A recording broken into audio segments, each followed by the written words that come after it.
My name's Jim Fergal, and I'm with working at DuPage Career Center. And I was asked to present today about resume and resume development and preparation for the job fair. So all of you should have this big booklet. I'm not really going to go into it. Supporting evidence, as I call it. Action verbs and how to put together different statements. There's also references, cover letters, thank you letters in there as well. The other handout will be a chronological handout, chronological resume, with an example of the chronological resume and a hybrid resume, which some of you may want to lean towards. And then, of course, you have all the overheads that I will be presenting today.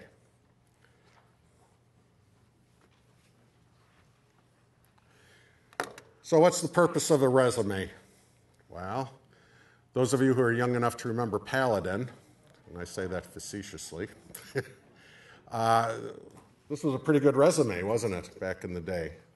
Have gun, will travel. He has his contact information. He has his little marketing brand there. The Paladin was actually what the Knight's piece was called. He has his contact information and where he's located. What you're looking at now, because all of you have become sales reps of yourself, is you're developing your marketing brochures. And that's what a resume is marketing. And what you're trying to do is get an interview. Does anyone believe that a resume is going to get you a job? Alrighty, I just wanted to make sure. Because it's up to you to get the job. I always tell my workshops that if you're submitting a lot of resumes and you're not getting any interviews, then the problem is your resume. If you're getting a lot of interviews and not getting the job, then the problem is you and how you're presenting yourself. And I mean, that's the reality of it.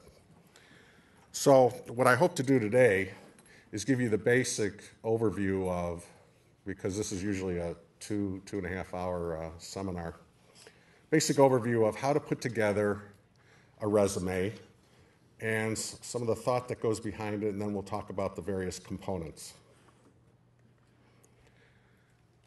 As I was researching resumes, and how many books are written on resumes?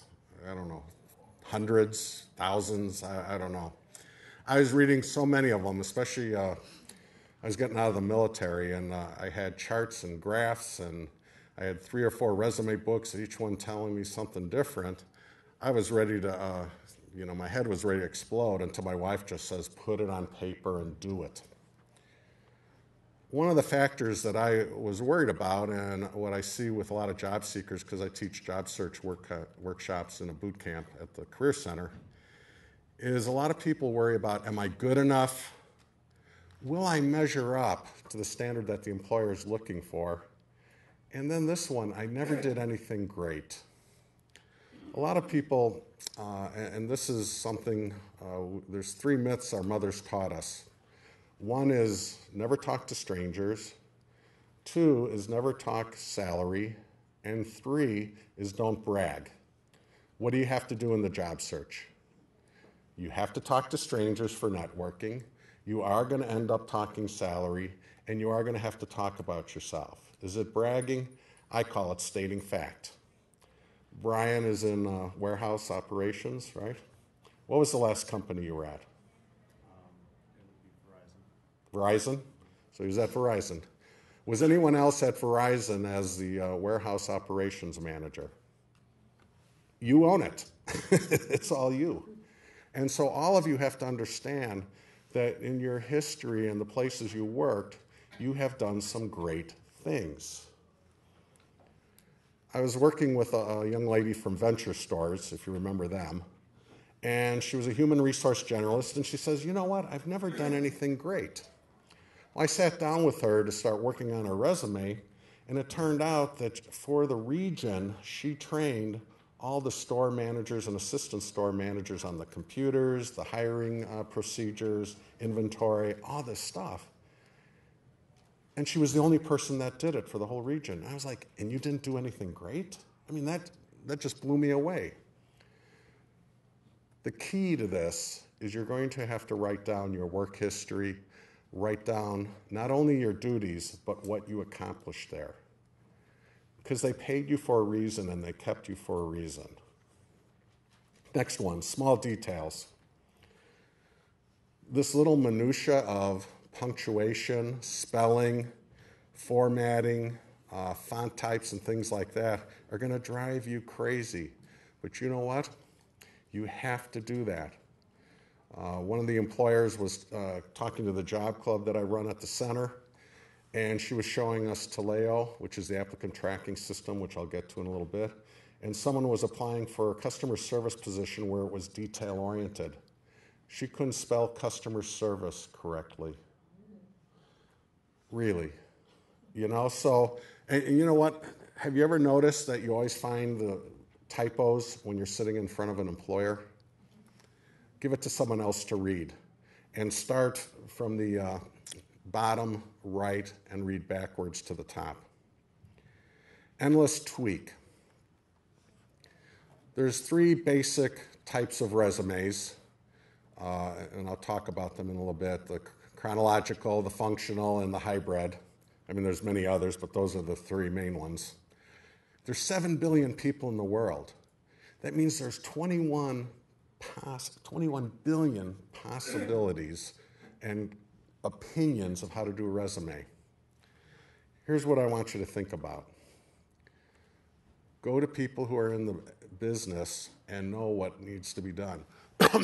Excuse me. My plumbing broke, and did I call a human resource manager or did I call a plumber to fix my pipes? Who am I going to call? A plumber. So do I go to my plumber to write my resume? No. I'm going to go to someone in the human resources or in the career development field. I have a hard time with my own resume. I have to give it to someone else to read and make sense of. Because there's a thing called TMI. It's almost like 3 Mile Island. It's too much information. You have it all in your head and you feel you need to write a novel about your work history. And you know what? They aren't going to read a novel. It's not going to happen. You're lucky if you get 10 to 60 seconds on a review of a resume, if even that. Submission factor. Well, do you submit it in Word? What's the current version of Word? I don't know, last year I went from 2003 to 2007, and now I'm in 2010. You know, all of a sudden, it's up there. Here's an interesting thing I read. ATS is Applicant Tracking System.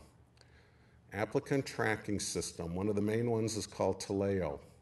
Applicant tracking systems do not read PDFs. So if you're considering writing a PDF and sending it to an employer, chances are it's not going to get through the system.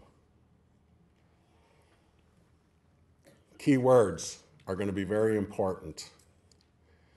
And you're going to have to figure out where the keywords are, and you have to know your industry for keywords. When you're at a job fair, and whether it's a job fair or whether it's just sending in a resume to an employer, you have to get their attention. And we're going to talk about the prime real estate on a resume. But you have to be able to show your strongest benefit first. You have to, it's like catching fish. You have to bait the hook and then reel them in. It has to be headlines and a visual effect, white space, something like this. I had one person come in, I don't know, the technical field, the information technology field seems to put everything together, and it's 8-point font, and this one guy had the whole page covered with words.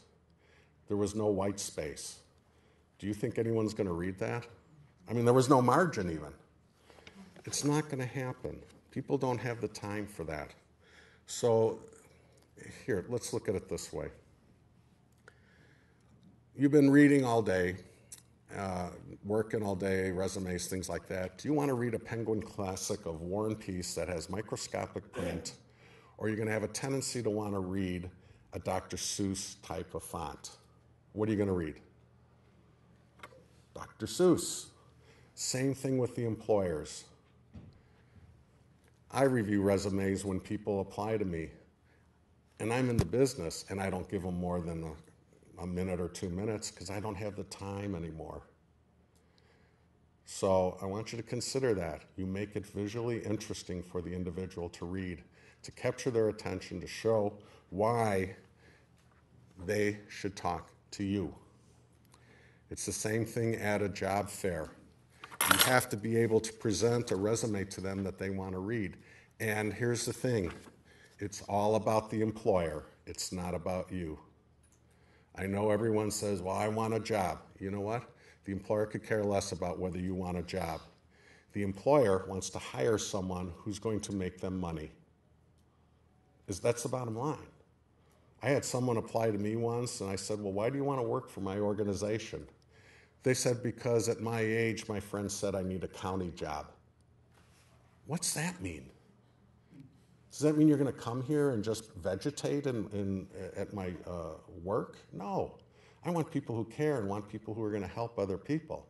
You see, you have to jump to the other side of the desk.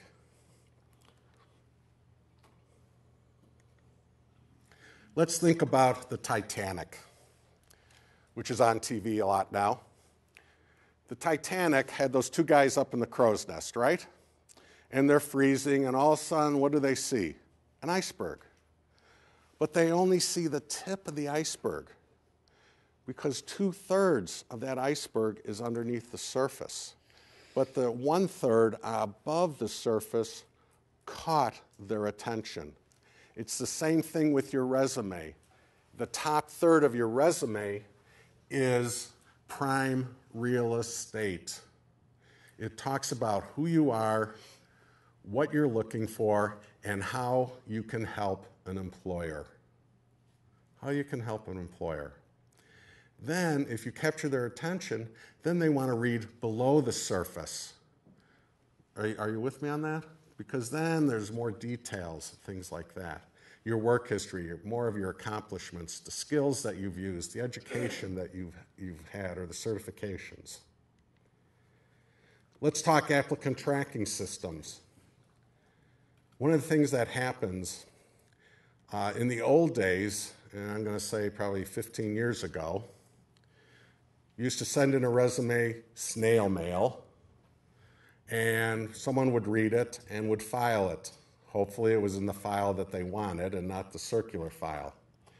Nowadays, what's happening is your resume goes into a cyber file cabinet. It's called an applicant tracking system. One of the main ones out there is called Taleo, T-A-L-E-O. When you download an application or a job lead, and you, at the top, you print it out, it says warehouse manager / Taleo / xyzcompany.com. That's when you know you're going through an applicant tracking system and that it's going to have to be formatted a certain way. What's happening is that you have to write your resume for two entities that read the resume totally different. The applicant tracking system is looking for nouns and keywords. HARS, since I was in the Army, I make up my own acronyms, is the Human Action Recognition System. Humans like actions. I might even throw in another R there for results as well. So the first thing you have to get through is the screen of the computer.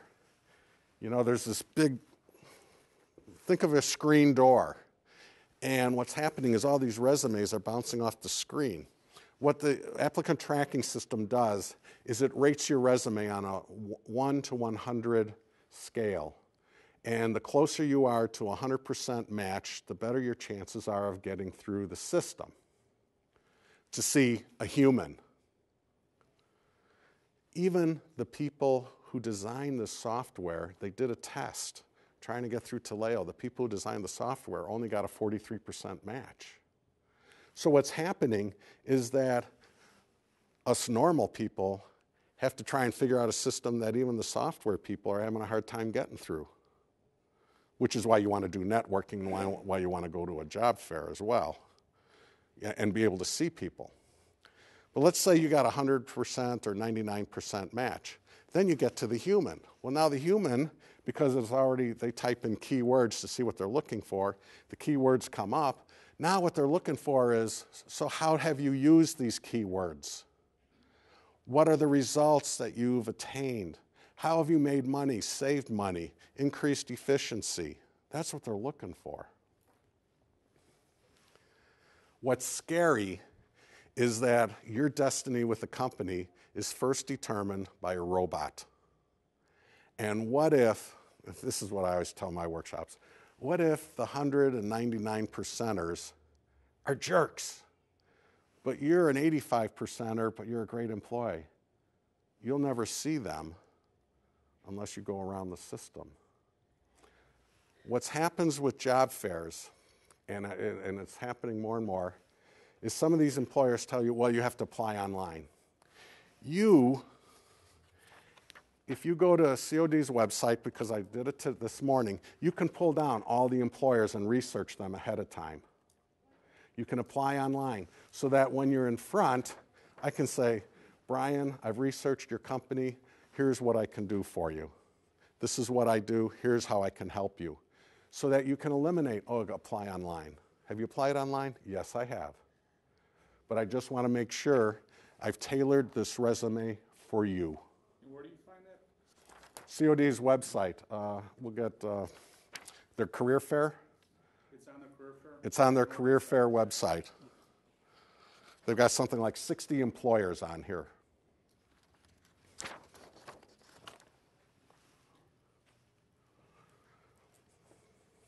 Questions on the applicant tracking system? In some of my workshops, I have to keep people from screaming, but it's the reality of the workplace nowadays. Yes, ma'am. Is that my next slide? Well, first off, because we will get to that, thank you. Are you a PEO? This is the question you have to ask yourself.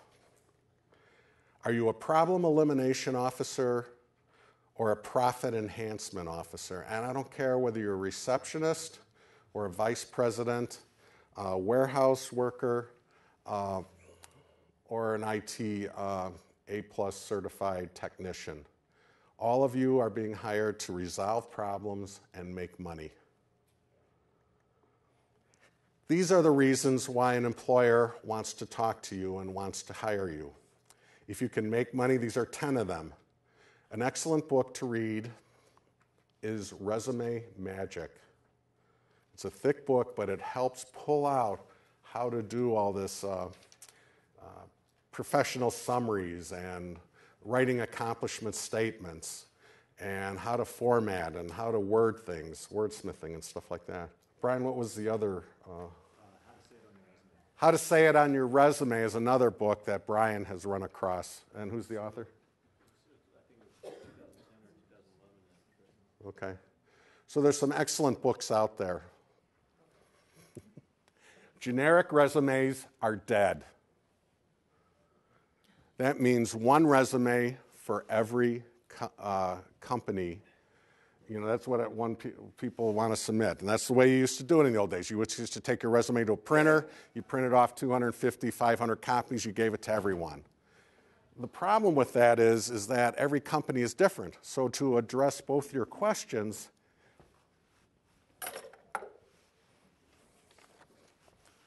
I brought my resume. What's on my finger here? And what's on my resume? Is there a ring there? I am not married to my resume. One of the things I see with job seekers is, oh, I can't change it. Here, right here and now, if I read the job description, if I've gone to the employer's website, understand their keywords, I will do this. And then I will do this. And then I will rearrange it, and I'm doing old school here. It's called paste. You cut and paste. Yes, you can have one generic resume to start with. but you are going to have to tailor each resume to each employer. It's a 4-letter word, W-O-R-K. What's that spell? All righty, I think you were thinking of something else, but it is work. Therefore, the days of sending out, do you remember a few years ago they used to say you have to send out 25 to 30 resumes a week? Yeah, I see you're, oh my gosh, what? You're lucky if you can get one application done in a daytime now, because it takes 4 or 5 hours to get through it. And we're not even talking federal applications, which are at least a week.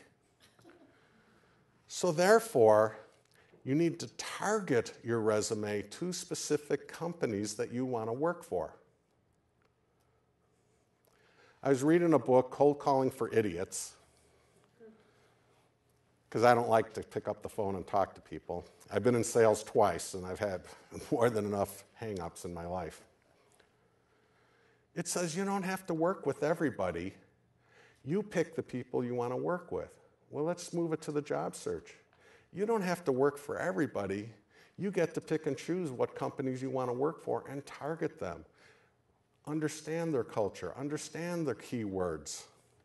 Because that's going to be what we're going to be talking about now. There's 3 types of resumes. Chronological, which means you start with your most recent position and work your way backwards. Functional, which is more skills-based, which has all their problem-solving accomplishments and things like that. And then a combination or hybrid, which is reverse chronological with skills. Having done recruiting and talking with enough human resource people, I will strongly recommend that you stay away from the functional, because it's skills-based and it doesn't show when you have done, when have you mastered or accomplished these great things. It's buried. Here's one time I wrote a functional resume in my life. It was for a young lady who was 40 years old. She had 62 jobs. I think she had an issue with commitment, but that is the only time I wrote a functional. Yes, ma'am. But I heard that if you are an older person and you put in that chronological, It screams your age. guess what? It shows your age. Of course, on the other hand, they go to LinkedIn, they look at your picture, and it's spring chicken either. So I don't know. How do you deal with that? I had a discussion with a friend of mine who was the career manager at Advocate. And when he was switching positions, he went all the way back to the 70s and things like that. And I said, well, you can only go back 20 years or, 15 and stuff like that. He says, the problem with our culture is we're so youth-oriented. What if your significant accomplishments, although you have some here, but some of the ones you're going to talk about go back beyond the 10 or 15 years? Yeah. Or what if you started this job more than 10 or 15 years ago? You don't tell them when you really started? You pretend you started up here? No. First thing is you don't lie in your resume. Well, that's what I thought.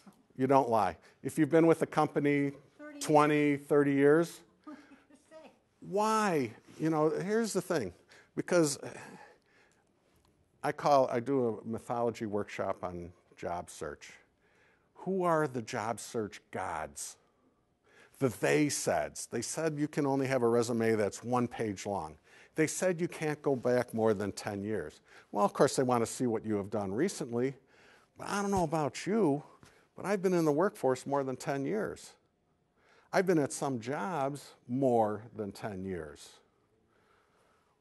Why would I leave a position or a company that has granted me, through my demonstrated effort and accomplishments, and rewarded me with promotions and pay raises and increased vacation and things like that?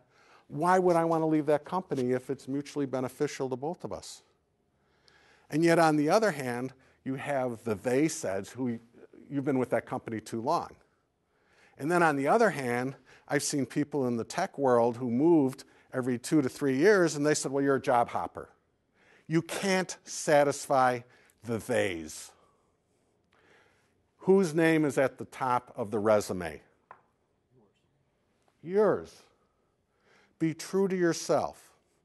If the information is relevant, you put it on there. Or, like my military career is back in the days, I just put additional experience without any years. You see, when I walk in, and I've interviewed with people who, gosh, are my kids' age, they know that I have more than 2 to 3 years experience. I am bringing a wealth of experience and learning how to invent the wheel several times to them to save them the problem of reinventing the wheel again. Why be ashamed of your age? Because our culture is youth-oriented? The heck with them. You know, I'm walking in, you know, there's no hair here for a reason. It's because I did things the hard way during my job search. Here's how bad it was. I was laid off from the unemployment office. I don't know if it's lay off. I was a temporary employee 4 to 5 times in 2 years. That's when you know you're having a bad stint in your job search. How does that happen? Yes, ma'am. The chronological resume also makes gaps in your work very glaring. And I actually had somebody say to me, "Well, you have a big gap in your work experience." And I said, "I took time off to raise children." Yeah. And this obviously young man said, "Oh." Here's what I do. And I didn't get the job. And I was like, so that's the other problem with the chronological. How do I have actually good experience, but it was over 10 years ago. So you put homemaker in. Did you volunteer? Were you involved in different activities with the kids? School, Yeah, that's fine. That's experience. People underestimate that. Yes, sir. kind of tag onto this, because that's one of the things I read is that a lot of extracurricular activities outside of work that you're involved in, whether it be like groups or volunteering, are good to add into your resume if it's relevant or shows other skill sets. Right. I mean, is that something that you want to kind of balance how much you're putting in there? Yes. The questions are that there's gaps in your employment history if you've stayed at home, or you've gone to school, or you've taken care of a sick parent, which is becoming so common nowadays, or sick relative. If the company is going to penalize you because you stayed home and took care of your kids, or you took care of a sick parent, do you really want to work for them? The devil is closing the door and saying, we don't want you here. And you should be saying, thank you. I know that's hard to say in the job search. I've taken many jobs out of desperation, and every time I've done that, it has been very painful to me and my family. And what I've learned to do is use my intuition, and I evaluate an employer now. It's a two-way street. You evaluate the employer as much as they evaluate you. I know I'm getting into the interviewing, I'm sorry, but because this is a chronological issue, okay,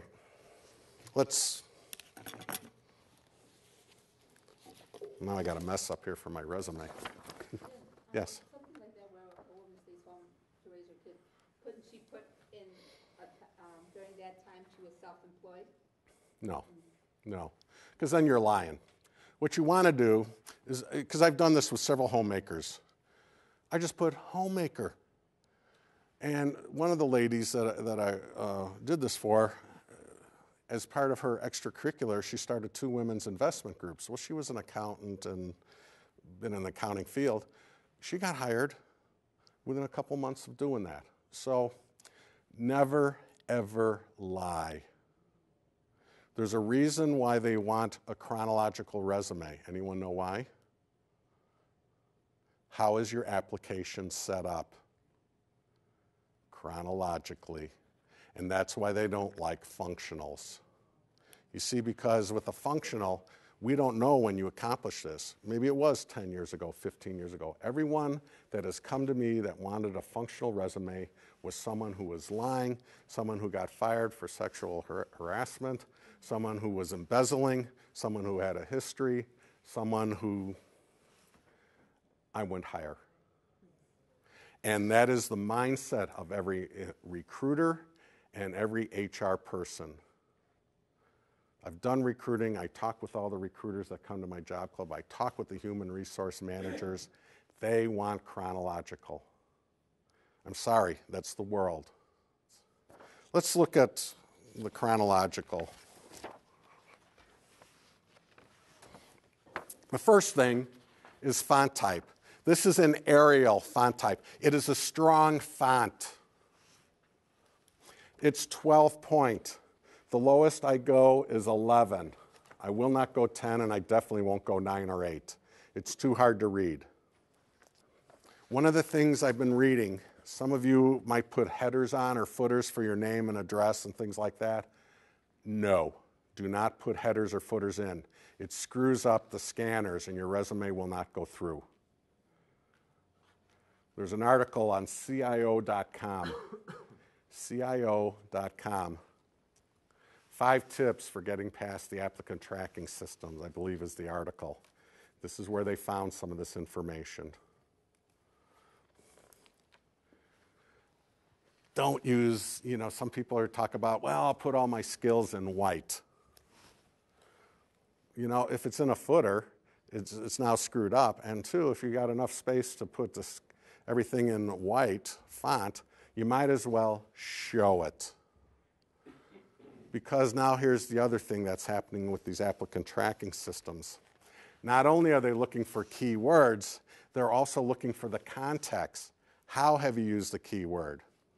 If you have Excel listed, how have you used Excel?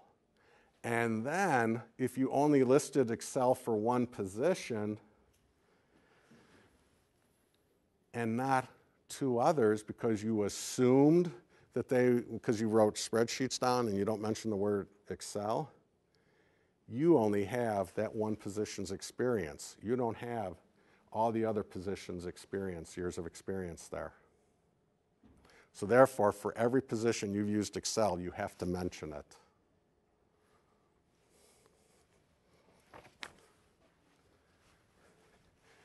I was walking past the factory that I worked in when I was in college, and I said to my dad, I can remember going here in the afternoon, filling out an application, starting that night. Why has the job search become so complicated? It's because of automation, and so many people are laid off. And they're trying to deal with all the papers and all the resumes coming in. That's all I can think of. It also, to me, depersonalizes the whole job search, which is why you want to do networking. Let me see. Okay, keywords. So what's your name? Joyce. Joyce. What type of work do you do? I used to be an accounting clerk, now a homemaker. Okay, accounting clerk. What type of software did you use as an accounting clerk? I don't care if it's ancient. I don't remember the name of it. I don't think it was Peachtree. Well, there's Peachtree, right? Yeah. What's another one? QuickBooks, things like that. Okay, those would be keywords. IT, information technology. It's an alphabet soup with those people. Yeah. It's just like, oh my gosh, Do you have to go back to the 80s and early 90s of software and hardware that you worked with, or do you put what's relevant? Yeah, what's relevant?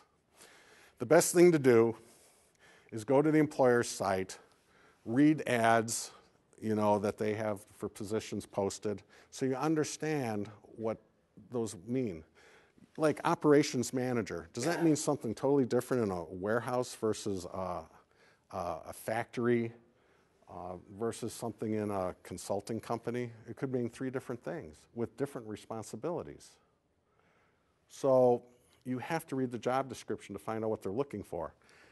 What they do now is they list for you key skills, key responsibilities. They're telling you what they're looking for. As a matter of fact, sometimes they even tell you keywords. They have a little heading, keywords. It's like taking a baseball bat and smacking you upside the head and say, hey, dummy, here are the key words. If you want to get through our scanner, you need to have these words on there.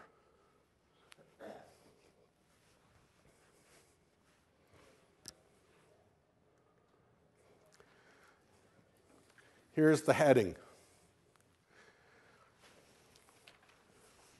Now, I just recently took my address and off my resume because I heard someone present the other day on LinkedIn, and they said, when's the last time you got a snail mail from an employer? Because everything's email, isn't it? So who cares where you live? So all I do is I put my name, my cell, my home phone, my email, and my LinkedIn account at the top. Why my LinkedIn? It is Facebook for adults. And what they're looking to see is how up to date you are with what's out there in the real world. And whether you know it or not, 80 to 90% of employers have already typed your name in before they ever give you a call. They are already looking on the internet to see who you are, what you do, how are you within your field, whether your career field, how well known you are. And yes, they do look at Facebook to see the party animals. So, and that's before a phone call. That's before a phone call. What's nice about LinkedIn is you can personalize it. The resume is very rigid. On LinkedIn, I call myself rather a trainer. I call myself a conduit of information for job seekers and career development professionals because I like to help people. All righty? So you can personalize this.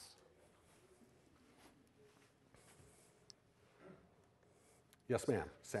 How does it look if you don't have a Facebook or a LinkedIn? If you don't have a Facebook, you're safe. It doesn't matter. But LinkedIn, you do need. Strongly suggest that. Strongly suggest. Have a professional photo. You know, as some people put in cartoons. There's a big discussion. We had a LinkedIn thing at my job club where one guy says have a photo, the other one says don't. I don't care. In my community, people know who I am. Job seekers know who I am. Why do I care what people think if I'm not 25? I rather think my age gives me a little distinguished look. You have to change your thought process. Yesterday at my job search boot camp, I had everyone do this, and this is what I want you all to do. Raise your left hand, turn the palm towards your side of your head, and do this. I want to knock out all the bad stuff that they said, all righty? Professional summaries. A professional summary statement.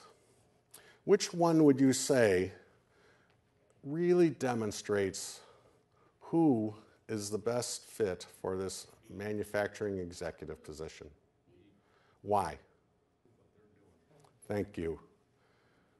If I had a gold star, I'd send one your way. That's it. Look down here. Eliminate redundancies, increase production output, deliver productivity, quality, and efficiency improvements. This person is telling how they are going to do something and why they should be hired. What's the first one? Seeking a challenging leadership position. Usually, by the way, objective is out. That word is out, objective. I want a challenging position with a growing company that won't lay me off and that will pay for my degree. Do you think the employers care? They like B, because B is up front and says, here's what I'm going to do for you.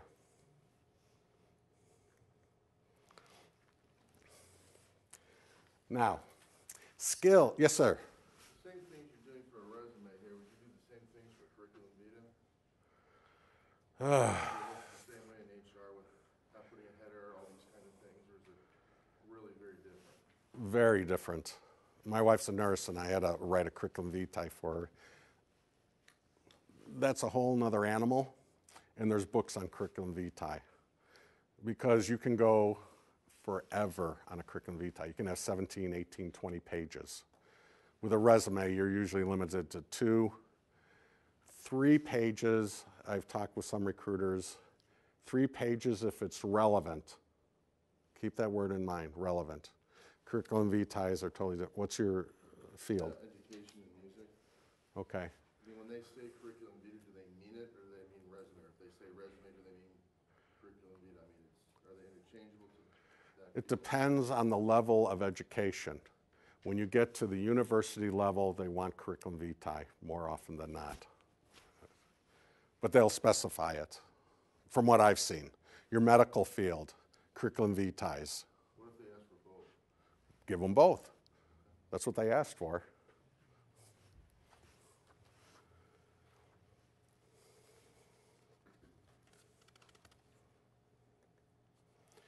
What you can do, in some of the resume books, you have to be very judicious in reading. Because the way I am doing things now with the people coming through my workshops is I have a professional summary and then I go to skills, core competencies. The IT books that I've read put all of this information, which is relevant, on the last page at the bottom of the second page. And I'm like, wait a second, that's what the recruiters and the HR people and the IT people want. It should be up front at the tip of the iceberg. Right after your professional summary, you have your skills section. I don't care if you're IT, I put it in administrative skills, if you're an administrative assistant. As a trainer, I put needs assessment, curriculum development, executive briefings. I put my skills up at the top. By the way, another formatting thing, no tables. Tables do not compute with the computers. Notice that I listed them across the page here for the techies. It's the same thing with the administrative assistants. I listed across the page. Tables take up too much space. Also, the applicant tracking systems do not read them. So it's better to go across the page and use 2 lines rather than 6 or 8.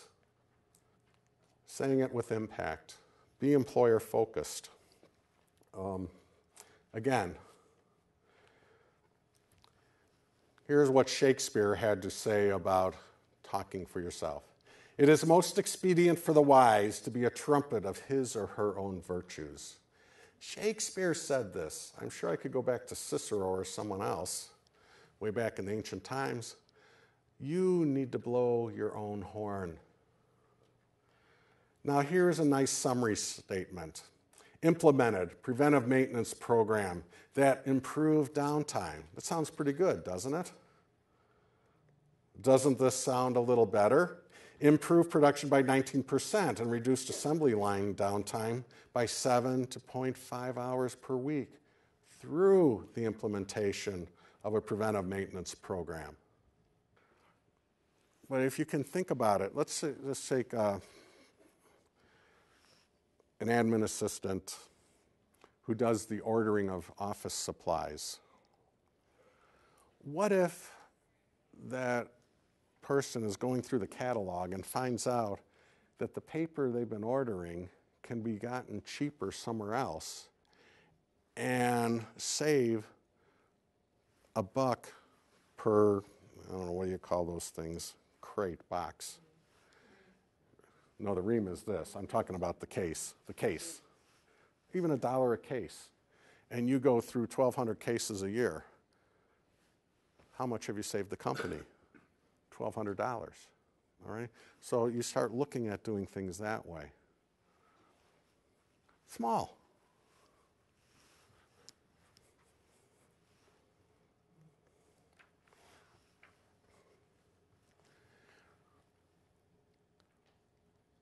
Since a lot of you are in school, and some of you may not be working because you're going to school full time, you can put recent education because that accounts for the time you're in school. Or maybe you've got some training that you've taken where you've got Microsoft Office certifications, or you've got A+ certifications, or you picked up a CDL license, whatever. you can move that up front to account for the time that you were laid off.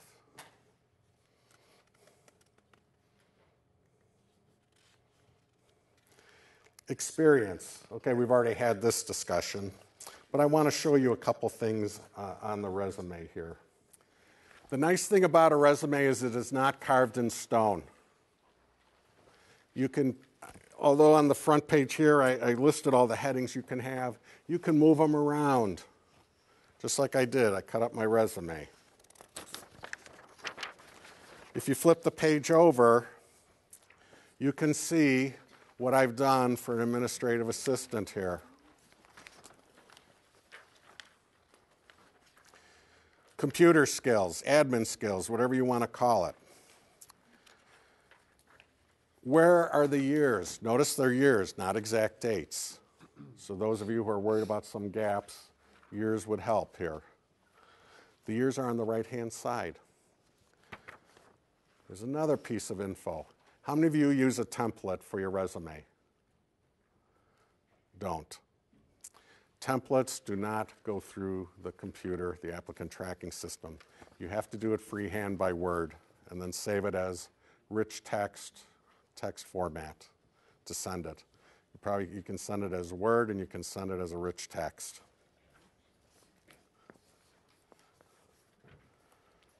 Anyone want to scream yet?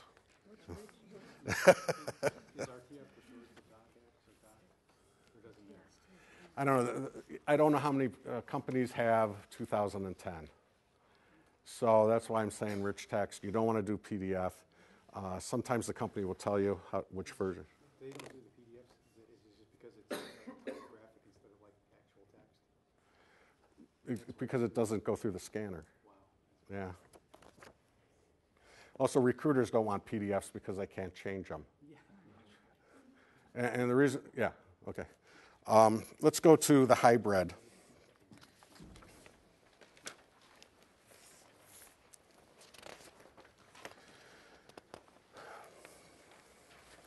Some of you have been off for a while. So what I've done, because I've done this with some of my long-term people who've been off 2 or 3 years, I moved some of their most outstanding accomplishments to the top. And then, you can see where I have certifications, competencies, things like that. For the technical people, the information technology people, under each position, you list the environments that you worked in.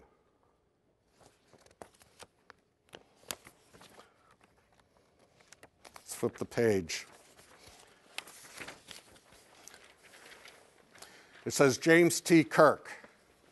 He gave up the enterprise. So he's looking for a new position.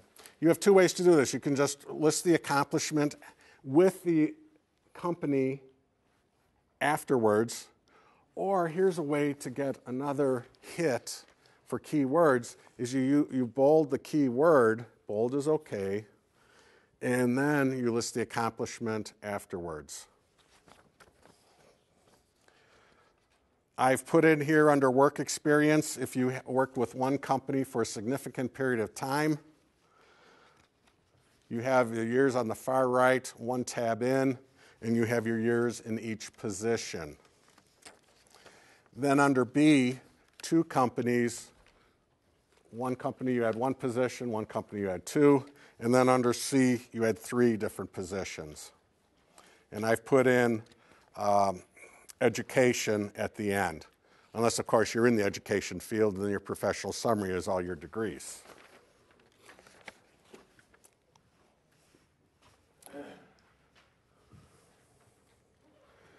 Okay, I think I have a minute or 2 left. Yes, ma'am. My issue is I have the education and job of one skill. Now I'm going to school and looking for a job in a totally unrelated skill. Mm-hmm. So my only keywords and skills and all for the new job I'm looking for would be school related, would be classes, school. Okay, so you're going to put that up at the top. You're going to have a career focus, seeking a position in whatever you're doing that will utilize recent training and any experience you might have, which can be through internships, co-ops, or anything like that. Then if you can find any skills into your past that relate to that, you can use those in there. Way in the back. Yes, sir. Yeah. Yes, except it's called an e-letter now. Yeah. You need to send a cover letter. Also in that packet, I think there's a thank you letter for the job rejection. And the reason why you send one of those is there's a 20% no-show rate on the first day of work. They walk off the job, they don't come back on Tuesday.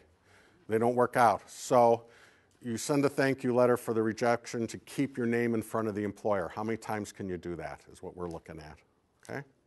Is that okay to send an email if they've corresponded with you? If I really wanted the position and liked the company, I would send an email plus a snail mail. Who says you can't send snail mail? The beauty of the snail mail, you see, I took a couple days off. I have people I have to respond to on emails from 4 days ago, which means it's 200 emails down. A snail mail, I touch. You have to deal with the paper somehow or some way. Steve? Okay. Any more questions?